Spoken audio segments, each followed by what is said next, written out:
I'm still trying to figure it out.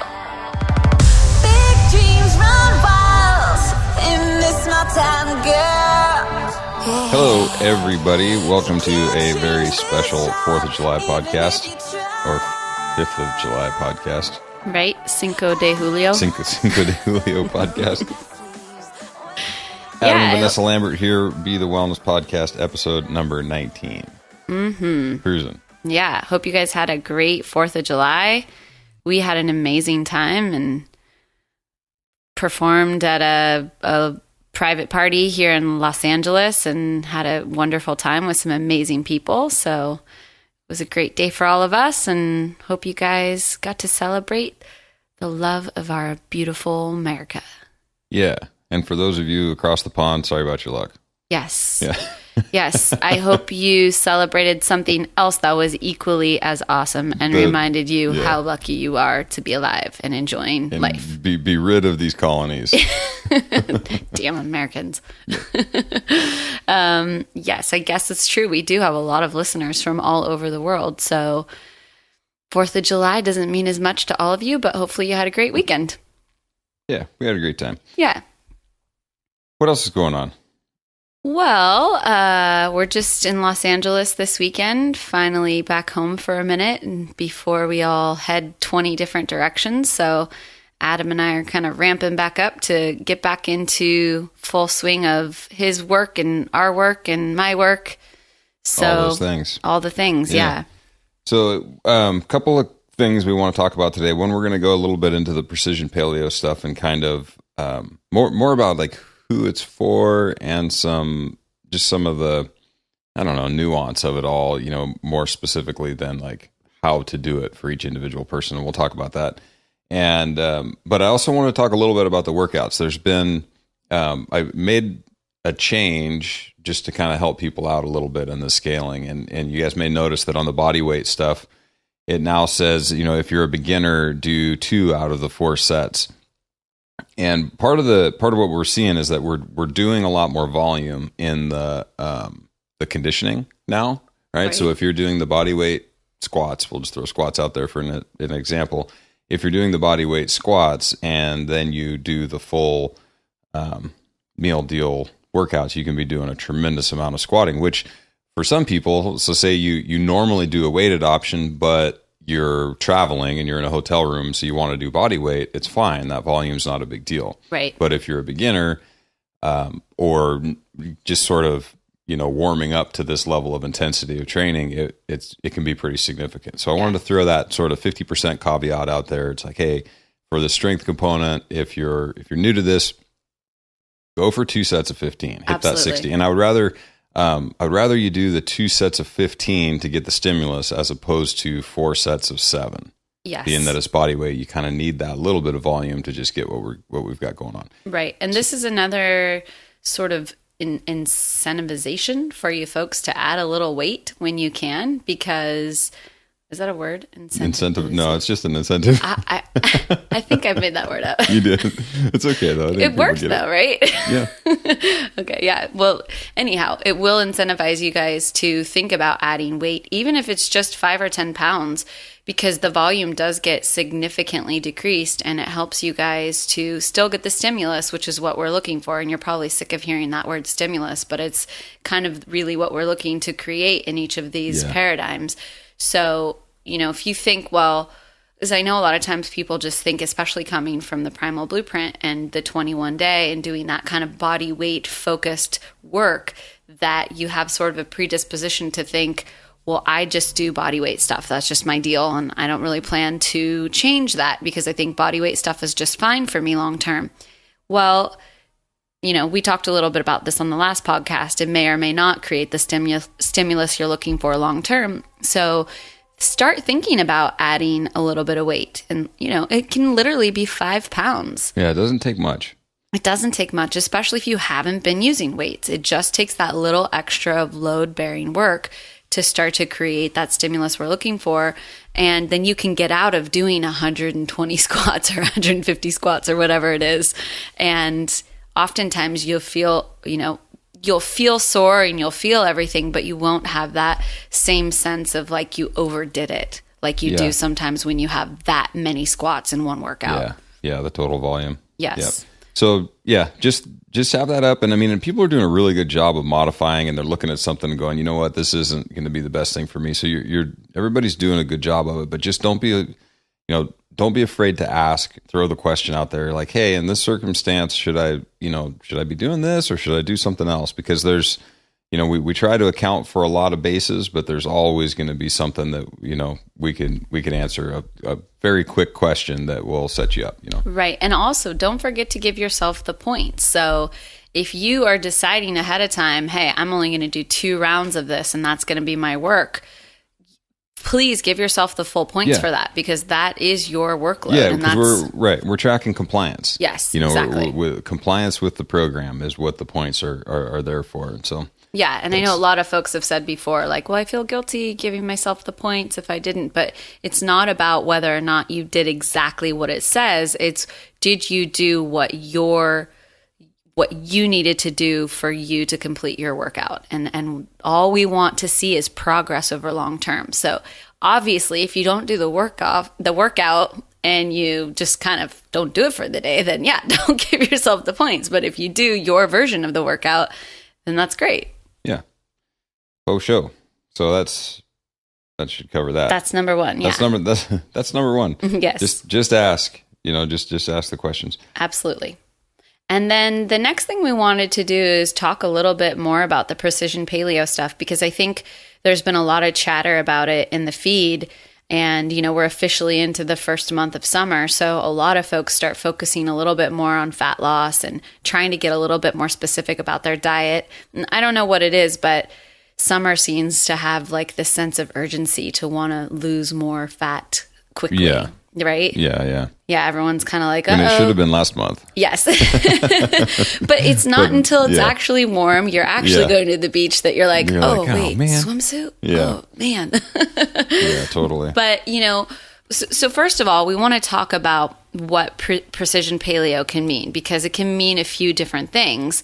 And, there's a lot of applications for precision paleo. It's kind of a loose term. But most likely it means that you want to weigh and measure and track your food and track your macronutrients to meet a certain goal that you're looking to accomplish. And that doesn't necessarily even mean fat loss. Obviously, we use that as an example because that's a very, very common one. But it can mean, that you have a sports-specific goal, or you have a health goal, or you've even created just some kind of N=1 experiment that you're interested in tracking. So it could be that you want to run faster, do more pull-ups. So you're trying to eat a specific way, and you're trying to really dial into, if I eat this way and I train specifically this way, these are the end results that I get. So it can take on a lot of form, but ultimately it means that you're paying a lot closer attention to your diet and to your nourishment specifically than you normally would. Yeah. So does that seem like a good explanation of it? Yeah, I think so. Yeah, okay. Yeah, I think you nailed it. Yeah. And so, and we tend to see, and actually a lot of the folks that are doing the precision paleo stuff, and at least certainly the ones that have been kind of talking about it in the feed, are on a cyclic low carb or a cyclic refeed kind of a day, where they're doing some kind of carb backloading kind of a thing. But that's a very common precision paleo tool that we use, but it's certainly not the only one. There are instances where the right thing might be, low glycemic carbohydrates in 6 meals a day. Right. If you're dependent on what your particular situation is, Totally. And that's actually another reason we wanted to talk about it, because you guys might start seeing some chatter in the feed about folks having higher carb days. And you're going, what the heck is this? Yeah, what's this low-fat person doing? Yeah. How are they in this program?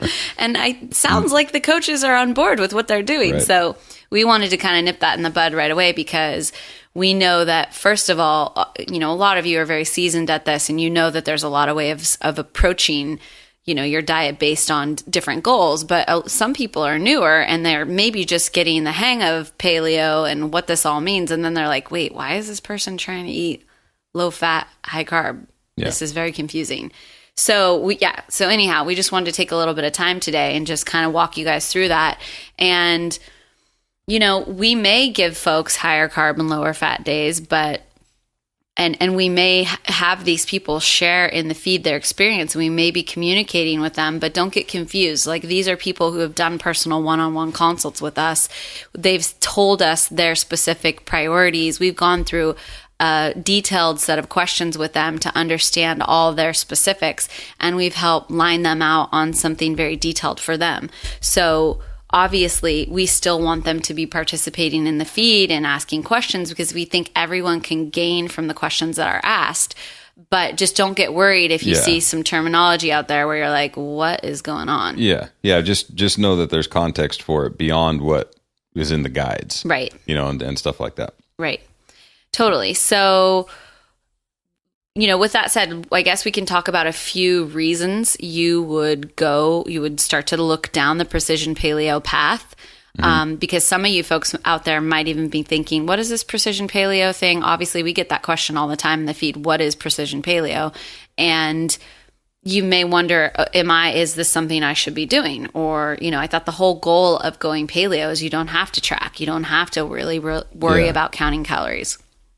But sometimes there comes a case where you want to start getting more specific. Where you might want to. And that's just it is, for the most part, I would say 90% of people are just fine from a health perspective. They'll be able to be completely healthy eating just intuitive free feed paleo for the most part. Absolutely. However, if you have more specific goals like losing, higher percentages of body fat, or doing it more quickly, or doing it while maintaining some sort of a performance standard, or if you have something specific, that you're trying to deal with, like a cholesterol issue or something like that you're trying to manage, then you may be better served doing something a little bit more specific. Right. Yeah. So let's actually give 3 examples. And I think we've kind of covered them loosely, but very specifically, these are 3 examples of when you might start thinking about doing precision paleo. And that's when you've stalled. So you've been free feed paleo, you've been paleo for a while, and you maybe initially lost a certain amount of body fat and you felt pretty good about that. But then you got to this plateau where you have maybe 5 or 10, maybe even 15 pounds of body fat to lose, and it's just not budging anymore. You might even be exercising more and really trying to tackle it with being more active and that kind of thing, but that may not do it. You may have to look, okay, this is the time where we have to look at the macronutrient strategy again and understand which pathways you're working in on which days and which nutrient profile is most appropriate for those pathways on any given day. So that's one reason. Another reason is you have a training goal in mind. And Adam briefly mentioned this a moment ago. If you want to run a marathon, or you want to put on 15 pounds of muscle. Yes, you want to do the CrossFit Games. We've had any number of these kind of clients with all different kinds of competitive backgrounds and people who've had very sport-specific goals. So that's where you obviously, especially if you want to do it at a high level, you need to have some kind of nutritional strategy. Yeah, totally. And then there's the third group who are folks who've gone primal. And I say primal specifically because that means maybe you're still doing some dairy, some red wine, some dark chocolate. Exactly. Yeah. You're still doing some kind of superfluous paleo things. Predominantly, isn't that? I want to say it's either a website or maybe she has a cookbook out called Predominantly Paleo. Oh. which is just so funny to me. I don't know why. I'm like, practically paleo, but predominantly paleo. I'm like, mostly paleo. Kind of paleo. It's just going to keep getting more and more watered down. But paleo-ish. Yeah, paleo-ish. I like that one. But, so you say, well, I've gone primal, but I haven't seen any results. I haven't really lost any weight. And you may even say, I feel great. We see that a lot, but you actually haven't seen the physical response that you want. Yeah. And first of all, that could just be because it takes a little time for your body to sort itself out. And, you could just have a little bit of metabolic derangement that needs some time and some consistency. So you may not necessarily need a precision paleo plan right away. If you're still new to the game, then I would give it some time. But if you've been at it 6 months, 12 months, and you've kind of said, I just haven't really seen all the results that everyone else around me seems to see. Right. It may be time to really look at whether or not, and it may even be a case of not necessarily giving you specific macronutrients, but just saying, guess what? A cup of yogurt followed by a cup of cheese, followed by 2 cups of wine and a side of dark chocolate isn't working. It doesn't pan out, Yeah. you know, and I think a lot of times that's where, I mean, we talk about the free feed paleo and then the seat of the pants and then the precision stuff, you know, and that flow usually does work pretty good because you do end up in a spot where you just don't know how much you're eating, Right. you know, how much of what, and you're really not necessarily, unless you've tracked it or paid really close attention, you really are kind of guessing on how strict you're being. Right. You know, and that's like, those are definitely the first things to sort of tighten up. Yeah. And one of the things that people do right away when they go paleo or primal is they replace their favorite foods. So maybe your favorite food used to be sourdough bread. And you're like, that's cool though, because I can have cauliflower cheese pizza. Right. And so you're slamming back cauliflower cheese pizzas that are 2 cups of cheese and 1 cup of cauliflower, whatever. Right. I don't remember exactly what it is, but it's a lot of cheese. It's a significant, yeah. And so you're replacing your favorite foods with these paleo-ish, primal-ish, you know, meals that actually have a pretty high glycemic load attached to them. Well, and all of the hyperpalatability stuff too, Right. right? I mean, and this is one of the things that is, I mean, it doesn't get talked about too much, like outside of the paleo FX sphere, you know, but Stefan Guillenet's work in the hyperpalatability of food is huge. I mean, there's a whole thing, the bland food diet, you know, and it's just all about making food as bland as possible, and you eat less of it and you store less calories from it. Right. It's just part of the way that your body works. So, Right. you know, I mean, and most people find that eating meat and vegetables doesn't end up being bland, you know, and it works out just fine. But when you start dressing all of this stuff up and making these, you know, gluten-free cauliflower, pepperoni, salami, and 3 cheese pizzas, you're like, all right, so the only thing missing from this is the gluten. You know what I mean? Exactly. Like everything else is still here that makes it, a pizza what a pizza is. Right. And which just may not be ideal. Right. And it's not necessarily calories in, calories out. But at the end of the day, if you're a 5-foot female and you're taking in 2,500 calories or 3,000 calories a day, at some point you may not see the kind of dramatic weight loss you're looking for. Yeah, exactly. Yeah. So anyhow, those are kind of the 3 main scenarios that we would say, okay, these are times when people would want to start looking at a more precision paleo type scenario. And that could mean, you know, obviously the precision paleo usually comes as a result that you do some kind of consult with Adam and I so that we can really figure everything out. But it may not even necessarily be a very specific macronutrient strategy. It may be more of like, hey, the timing of your food isn't great. You don't, because of your sleep cycles, you might want to partition things a little differently. Like there's a lot of different nuances that come into play for each individual. So totally. Like you need to stop intermittent fasting. Right. And you need to eat 3,000 calories a day, 300 of which from carbohydrate for the next 6 months to fix your adrenal fatigue, you know? Right. I mean, there's just so many variables. Right. And don't get caught up in this because, you know, I'm sure if I was listening to this right now, I would think, oh my gosh, I need to do a personal consult because now I'm super confused and I don't know what to do. But honestly, like if you're cruising, you're doing your paleo thing, you feel good, you're seeing, you know, the right kind of results that you want to see, don't worry. Don't let this overburden you or overstress you. That's not our intention because many of you are cruising along just beautifully and what you're doing is working for you. So we just mostly wanted to bring this up because we didn't want people to start getting confused when they're seeing some chatter about different types of scenarios in the feed and going, what the heck's going on in our Beethewellness world? Right. Yeah, all these people are not following the same plan necessarily, you know.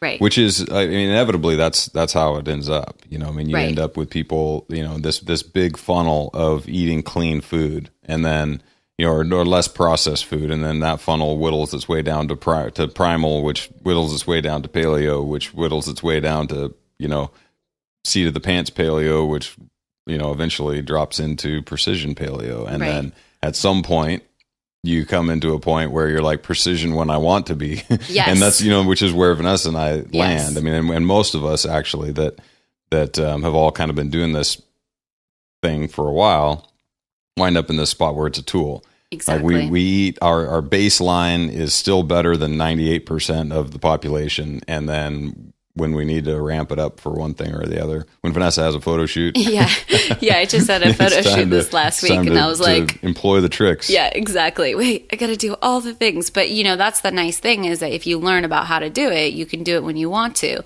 And honestly, I don't try to run as lean as I do necessarily like for a photo shoot that I do every day. It's like, it's just not enjoyable to live in that world, but it's great to know how to do it when I need to. Yeah, for sure. And that, we're talking about aesthetics here for the most part, but you got to remember that the same things apply. I mean, it's the same way that you would affect your blood lipids, for the most part. So like if you go in and get a cholesterol test that doesn't look good for you, whatever reason that is, you need to feel that you have some sort of a tool to address it, so that you can be less prone to just jump on whatever the doctor tries to put you on. Be like, no, I got a plan. Let me sort this out. Give me 6 months and let's see what, Right. And this is a really good point, because, a lot of people try to jump onto a diet or some kind of bandwagon because they don't want to have to think about things anymore.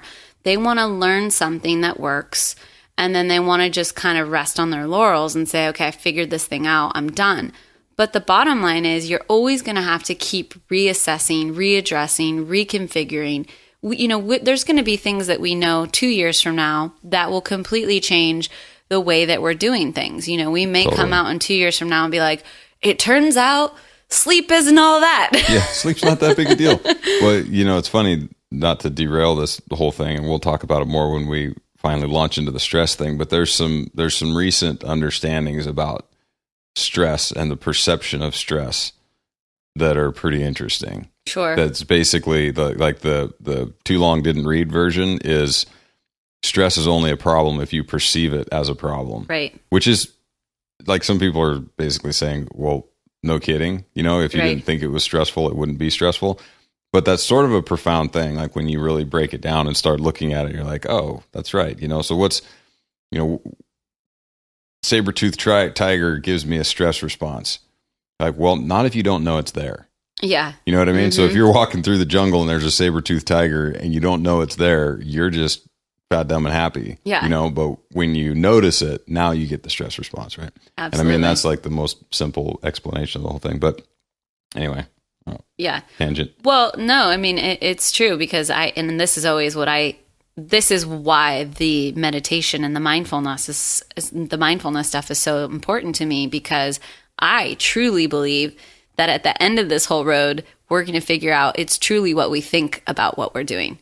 Yeah. And that's why this works so well for some people, because we can understand it and it makes so much sense to us that we believe it so genuinely that it physically affects us in that positive way. Totally. It's a very, I think you're really right. I mean, it's a very intuitive and rational approach to things. Like, it just makes sense. When you look at things through this evolutionary lens where, all the way that we look at everything in paleo and primal, this sort of, evidence-based approach, you're like, yeah, geez, this just seems like it makes sense. This just seems like the truth when you hear it. And that's whether it is the truth or whether it's that feeling that makes it better. I mean, it doesn't really matter, but it seems to work. Yeah, because 99% of us read something about this way of eating and it triggered wow, that makes a lot of sense. And then we did it and we confirmed what we thought by what we felt. But probably very few of us just randomly started to eat that way and then went, how have I been eating lately? Because I feel really good. Yeah, I feel great. Oh, that's weird. I've been eating meat and vegetables. Exactly. Yeah. Because, I mean, otherwise there wouldn't be vegans out there that are actually really healthy and doing just fine. You know, it's really about your belief system. All 7 of them. Yeah. Well, and this is like something Adam and I get into a lot, because I still at the end of the road believe that it's about your own individual truth. And if you really believe the way that you're eating is most healthful for you, you probably could manifest that in your body. Yeah. It's just whether or not you truly believe it. Yeah, totally. I mean, you look at the monks that eat tea leaves in, sitting in 4 feet of snow in the Himalayas, Right. Yeah. Yeah. And we just had someone in the feed asking about, was it his resting heart rate and his HRV score have both significantly improved after from the meditation. Meditating longer than even the suggested time length of the meditations. And to me, that's just the proof. The proof is it's all about the mind. The final frontier is our mind. I mean, it really is, and we still need the physical stress. Like that's the one part that, I mean, not to get too deep into the weeds on this particular thing, but the mental stressors that cause a stress response, your bills, your saber-toothed tigers lurking, all of those things for you. Those are the things that your perception of really seem to affect the stress response. Mm-hmm. Back squatting, 5x5 at body weight is a physical stress, and your perception of that has less to do with the outcome. Right. Now, but what's interesting though to me, and I think it's all intertwined. I've not read any particular studies on this, but I'm sure that it is interlaced.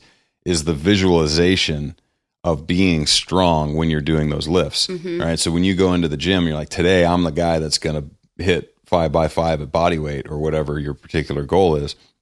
And you go in there and you feel strong and you perceive that you're strong. You have better lifts. Now, it doesn't necessarily reduce the stressor, right? It doesn't reduce the stress that stimulus has. It doesn't reduce the adaptation to it. And that's the difference, I think, between the mental stressors and the physical stressors. The response is the same, but your perception of the perception of the mental stressors seems to almost negate the effect. If you have a positive impression, like if you don't think that they're a problem, right? It sort of negates the effect. Where positively visualizing that stress being a good thing for you on the physical stressors seems to help improve it. Absolutely. That I almost got lost. I was like, it does, it doesn't, but it does. But it does. Yeah. But it does, yeah. Anyway. No, but yeah, I mean, I think that there's just so much yet to be discovered about the power of our mind. And, it's going to be interesting. And I think that's why, even though we are in the paleo wellness world, I'm very reluctant to tell other people who don't believe in what we do or don't think the way that we do that they're wrong, because I don't know they're wrong. I really don't know they're wrong. Well, especially if it's working for them. Absolutely. And I think that's the truth of it. Like I have a little different view because there's people I think are wrong, but usually the people that I think are wrong are people who are dying. Right. You know what I mean? Right. They're incredibly unhealthy, and they're convinced that eating a standard American diet has nothing to do with their lack of health or their disease, right. And then I think they're wrong. Yeah. And this is, I think this is something we hear about in the feed all the time when we have loved ones or we have people in our life that we see are suffering. I have a friend who was recently diagnosed with Hashimoto's, and, I sent her a bunch of literature, and, it's just like, there's no reception. There's no belief system that these things are connected. And that is very frustrating. That's probably one of the most frustrating things that we deal with in this industry is loving someone who won't let you help them. Yeah, it's totally. It's just like, and then it gets back into the mindfulness and sort of the spirit of life and the whole spirit of this whole process, which is surrender. We can't control everybody's experience in their human form, and we have to allow them to take the journey as they wish to. But it can be so frustrating and depressing and downright exhausting. Yeah. That's true. Because I'm sure many of you have experienced this when you'll take the time and you'll sit down with a loved one and you'll help explain and you'll turn them on to different resources, and they'll literally suck the life out of you and exhaust you with asking you questions. And then they just 2 months later haven't done any of it and they want to ask you about it all over again. Yeah. Or there's, anyway, there's any numbers of ways that sort of interaction can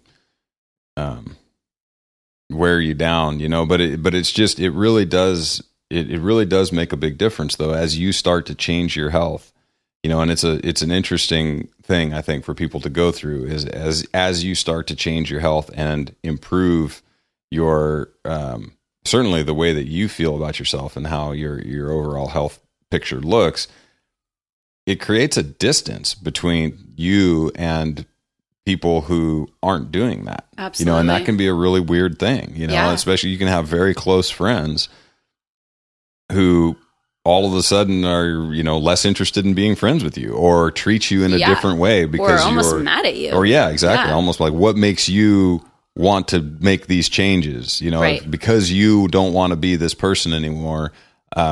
That must mean you don't like me because I'm still that person. Exactly. Right? So you get like, and I mean, it's really interesting. I mean, I don't really know that there's any way to get around it, but it's such an interesting thing. Instead of them being happy for you, right, that you've made these changes in your life, they're like resentful somehow, Absolutely. And it's super common. And it's tough because I always believe that people exist at different vibrational frequencies, and it's the only way that I can make sense of it. I'm sure there are scientists out there who have more specific terminology around this, but I always think that as you change the vibration of the food that you're taking in, your actual existence in the world changes its vibration, and you're no longer in the same vibration as people who are maybe not eating as healthfully as you or thinking about their wellness picture as much as you. And like Adam says, it creates this, distance or this conflict. Yeah. And it's really, that is a very difficult thing. And I know we have certainly lost friends, and it's not like we've had a big blow up or anything, but it's like we've actually, we've ended up not being as close to certain people because we just take a different path. Yeah. Well, it's like, and from the other side of the chair, it's like that comic somebody posted in the feed, which was awesome. That's like, I've only been to paleo for 6 days and I'm already super annoying. Exactly. Yeah. Or I've only been gluten-free for 6 days and I'm already annoying or something like that. So there is true. that component of it too, maybe it's not that they're, negative and not receptive. It's maybe we're overbearing and obnoxious with our, definitely our could be. And I'm not even saying, paleo. and I'm not even saying the vibration is better. I'm just saying it's different. It's different. Yeah. Totally. So, and it's obviously, this is in my mind, there's lots of woven theories around all of this stuff that have string no theory. proof. Yes. Vanessa applies string theory to most things. Yes. I'm basically a quantum physicist over here. But, I know that obviously there's been a lot of folks have expressed that frustration or that disappointment or that just general not knowing what to do about these situations. And obviously you don't want to go over to your family's house and say, well, I don't eat this and I don't want to eat that. And it's very awkward. And, obviously there's lots of different ways to deal with it. Some people just say, screw it, I'm going to eat the gluten because it's easier to do that. And it's one meal a month or whatever. And it's like, if you're not actually celiac, maybe that's not a big deal. Maybe that is the best way to do it. And Adam and I have certainly done that before. We've certainly said, okay, like this is not the time to pull the paleo card. Right. Yeah. For whatever reason, it just doesn't make sense. Yeah. I mean, obviously like we're not paleo cross-bearing people, but yeah, there's a lot of interesting social and emotional things that come along with this way of life, and we're all just trying to navigate it the best that we know how. Yeah, the best we can. Yeah. So anyhow, that's really what we wanted to cover this week. We just really wanted to kind of touch on the precision paleo because we'd been thinking, oh no, people are going to start freaking out when they see some of the comments. What all the this heck's low-fat going on? business. Yeah. And there are a few out there that we've suggested to have lower fat, higher carb days. So don't worry, it's okay. Yeah, totally. And I mentioned it briefly a moment ago when we were talking about some of the reasons for the precision paleo stuff, but the adrenal fatigue thing has been coming up a little bit in the feed lately too. And there's some folks that I think might be suffering from that, maybe diagnosed or self-diagnosed. And without knowing anything about the specifics of the situation, obviously we can't really talk about, specifics on what to do, but just recognize that it's something that we think is incredibly important You know, the adrenal fatigue thing is 100% for real, and it can be detrimental and very difficult to unwind. Yes. You know, once you screw that nut down, it can be pretty difficult to back it off. Because so much of it, you know, this is where the stressors in general, physical, emotional, all of them combine to your allostatic load. And once your allostatic load gets to a certain point, you just cannot recover from it.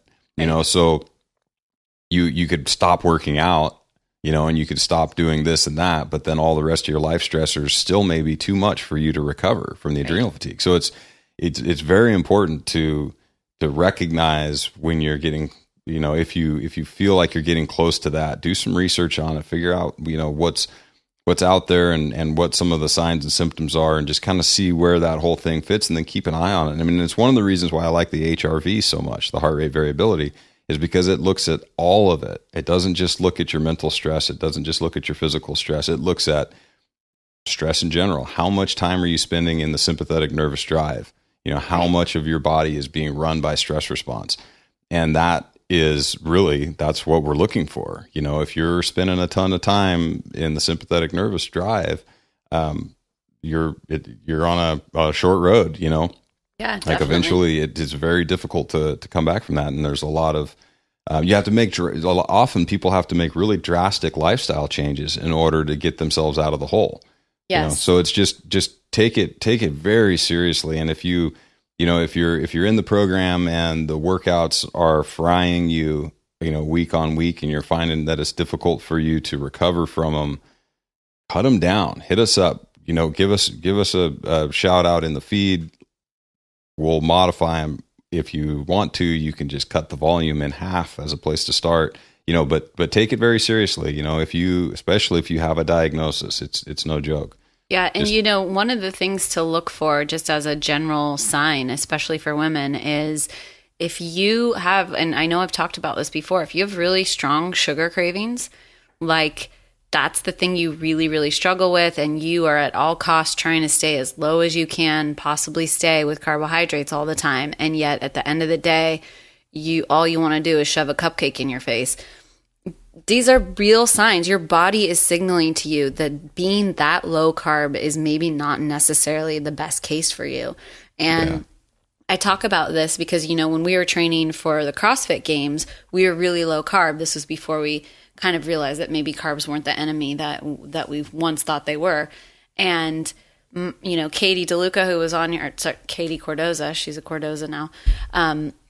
She and I always joke that we were just little Miss Piggies. We couldn't help but eat carbs. Like we'd freak out and eat sweet potatoes, or we would go to In-N-Out Burger and get French fries. Like we just literally couldn't stop the compulsion, because it turns out we actually needed those carbs. Yeah, when you're doing 45-minute glycolytic burn beatdowns twice a day, right? And we just were like, we don't care. Like we thought at the time we were cheating and sneaking, and we just could not do it. Yeah. But, you know, we have another friend who was she had this very strong mind over matter thing, and she stuck to it very strictly, and she ended up with adrenal fatigue. And burned herself right to the ground. Yeah, and we look back on it and we're like, we just thought we were little Miss Piggies who couldn't help but go get our French fries. But it was literally our bodies telling us, no, you can't work at this load and sustain on this kind of macronutrient strategy. And I just am really grateful that, you know, I don't have the willpower that maybe some others do. Yeah. But, you know, that's just something to really look for, you know. And we know that, like, going low carb for a certain amount of time can be very, very helpful and can straighten a lot of your, you know, a lot of metabolic issues out. But if you are every day having major sugar cravings, even after you've been paleo or primal for 3 months or whatever, and you've gone through that initial, you know, carb flu, whatever, then that's a sign that you maybe need to do a little bit more refeeding. Yeah. Or if that's not an option for you, like if the carbohydrate, if you have such a negative reaction to it one way or the other, then it's time to start really looking at your stress reduction and turning down everything that needs glucose, you know, which is your brain, you know, I mean, and it just runs. I mean, it can get by without it, but when you're in a high stress load situation, it's just burning through the sugar, you know? I mean, it'll burn, I think it's like 30 to 70 grams of sugar over the course of a night, just through normal processes. That's just what's happening. Your brain's just cooking through it, you know? Right. And we just did an article about, how it's more difficult to think in the summer because your body is actually utilizing more energy to cool itself. Right. So, in the summer, you just may not be able to work out as hard because you're trying to You just think. can't think about all this stuff. Yeah. Yeah. But, this is all nuanced and this is all very specific. And we have this program that is created for a huge amount of people, and we're trying to make it as approachable for as many people as possible, but we always want to be providing extra value and extra information so that you guys can start to see if there's any red flags that are coming up for you in your life. Yeah, totally. And then there's also there's a part of it too, that somewhere in your journey, you're going to get to the point, and I think a lot of you are probably here, and that is this point where you know enough about this that you intuitively are thinking that some of the conventional paleo wisdom, maybe it doesn't quite apply to you. You're like, you know what? I don't know. I mean, I know all this stuff. Everybody says super low carb is all these things, but man, I sure do feel better when this and this and this happens. Right. And we want you to start to trust that intuition. Yes. Just recognize that there is a point where you are going to know more about what's right for you than anyone else. Yes. And that's kind of what we're talking about here. Like there's these little things that'll start to pop up where you're like, no, I'm good. I don't need to do that. No, I'm not going to do that particular kind of workout because here's what it triggers for me. Absolutely. Is a series of this that ends in, pineapple upside down cake. I'm not kidding. Which may or may not be a bad thing. No, it's true. And actually, I've loved seeing so many people, when there's a question about a workout or whatever, they'll say, oh, I didn't do it because I can't do that, or that's, or I swapped it for something. People feel very empowered to do something that they know works better for them. And we're so happy to hear that. So, obviously, anytime that you think there's something better suited for you, by all means, you're empowered to do what it is that you need to do for your own plan. Yeah. Yep. Do your thing. Yeah, do your thing. And don't think that, if you, we had a consult this week and this woman she does a lot of work throughout the week. And then she's trying to get all of the workouts in as well. And it's a lot of volume, just the overall work volume. Totally. These workouts are like, if you don't do anything else, this is what you do. Yeah, no, that's a really good point. That is a really good point because the workouts are spicy enough and they have enough volume in them to be enough for most sedentary people, and moderately active people. But, it's probably more than you need to do if you're a bricklayer. Right. You know what I mean? Yeah. Or if you're, if you have an arduous physical job, then you probably don't need to do some of this stuff. Right. You need to titrate some of it back for yourself. Yeah. Roll it back a little bit and just take a look. And that's why we try to give the intent as much as possible. The intent of this workout is to do this. And that way you can match it up with something that you've done in your, day to day and be like, oh. Right. And even if you just start to look at the workout and think, okay, well, this is a body weight thing, or this is squats, this is, if you just start to look at the workouts and understand what the movements are and think of what you did during that day. Did any of that mimic it? Was it similar? Are you repeating some kind of thing where, maybe you stock shelves at the grocery store and you're bending down and squatting and putting crates overhead all day or whatever it is? Like, do you need to then go do a body weight workout where you do another 100 squats for the day? Maybe not. Sounds like you already did weighted squats. Yeah, totally. Obviously, if you can do it and you feel good and you want to charge it and you're feeling in good condition to do so, that's great. But we just want to make sure that people are always watching for the health first and foremost. Yeah. So. Yeah, and not thinking that, these workouts are mandatory for everyone regardless of how hard you work. Yes. It's like there's not an expectation that you put in a 12-hour day digging ditches and then go hit your EMOMs. Yes. Yeah, absolutely. So hopefully you guys got something out of this conversation this week. We are into our, second week now? Second week of summer? Yeah. Headed into the second week? Yep. Yeah. Yes. Second week starts tomorrow. Second week starts tomorrow. Yeah. So have a great second week. We will see you guys next week. And once again, happy 4th of July weekend. Happy 4th, folks. See you guys. Bye. I spend now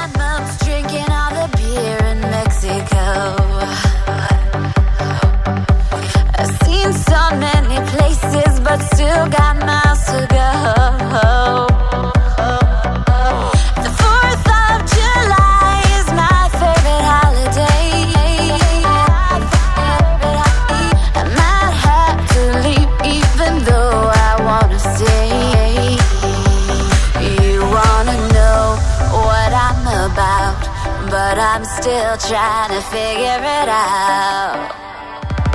Big dreams run wild in this small town, girl. Yeah, yeah. You can't change this child, even if you try. I got tricks up both my sleeves when I'm left to all of these devices.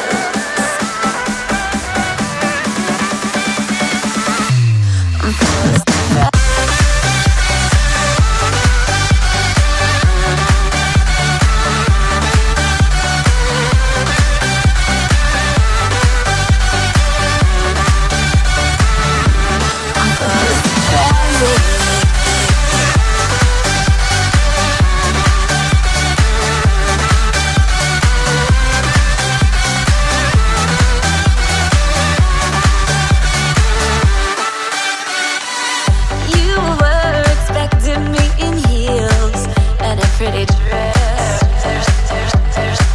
I show up with the sand in my toes and my hair all a mess. The winds were offshore, you know what that means. The sun was setting and the waves were oh so clean. Swimsuit still wet under my clothes. Baby, with me, anything goes.